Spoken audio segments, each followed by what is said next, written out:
कल एक सरकारी आदमी आया था, वो बोल रहा था कि ये सारी जगह खाली होगी। आपको पता है ये शिकायत किसने की है? एक मोटा आदमी आया था, उसने की है। कौन मोटा आदमी? कहाँ रहता है वो? जो 7 अनारकली बाजार है वहाँ रहता है। ऐसे कैसे कोई शिकायत कर सकता है? आप यहाँ रुको, मैं उससे बात करके अभी वापस आता हूँ।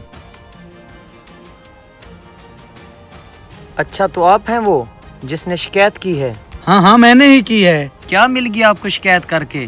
क्यों गरीब आदमी की रोजी पर लात मार रहे हो? क्या गलत किया है मैंने? तुम्हें तो शिकायत करने से कोई फर्क नहीं पड़ता था, तुम तो दादागिरी करने वाले इंसान हो। साहब, फर्क कैसे नहीं पड़ता? इसी दुकान से तो मेरे घर का निजाम चलता है। अपने बीवी बच्चों का पेट पालता हूँ। अगर ये मेरी दुकान खत्म हो गई तो मैं कहाँ जाऊँगा? अच्छा, अब तुम्हें अपने बीवी बच्चे याद आ रहे हैं।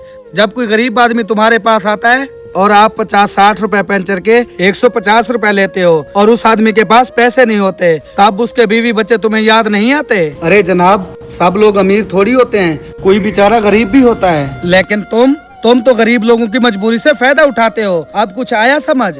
साहब, मैं आपके आगे हाथ जोड़ता हूँ, अपनी शिकायत वापस ले लें, वरना मेरा सब कुछ बर्बाद हो जाएगा। शिकायत तो मैं तब वापस लूंगा जब तुम अपना काम ईमानदारी से करोगे, लोगों को लूटना बंद करोगे, उनकी मजबूरियों से फायदा नहीं उठाओगे। तुम एक काम करो, अपनी दुकान के सामने एक बोर्ड लगाओ जहाँ पर पंचर का रेट 50 रुपए लिखो। और एक बात याद रखो, हमेशा हलाल तरीके से पैसा कमाओ और ये हराम तरीका छोड़ दो। ठीक है साहब, आप जैसा कह रहे हैं मैं वैसे ही करूँगा, और आज के बाद मैं पूरी ईमानदारी से पैसा कमाऊंगा और अपनी दुकान के बाहर बोर्ड भी लगाऊंगा, एक पंचर 50 रुपए। ठीक है, मैं अपनी शिकायत वापस ले लूंगा, लेकिन मुझे ये नहीं पता कि सरकार अपनी दरखास्त वापस लेगी या नहीं। अगर पंक्चर वाले के आसपास कोई और दुकान ना थी तो उसे मौका गनीमत समझकर ज़्यादा पैसे नहीं लेने चाहिए थे। दूसरों की मजबूरी से फ़ायदा उठाने वाला वक्ती फ़ायदा तो पा लेता है, लेकिन इज़्ज़त और भरोसा खो देता है।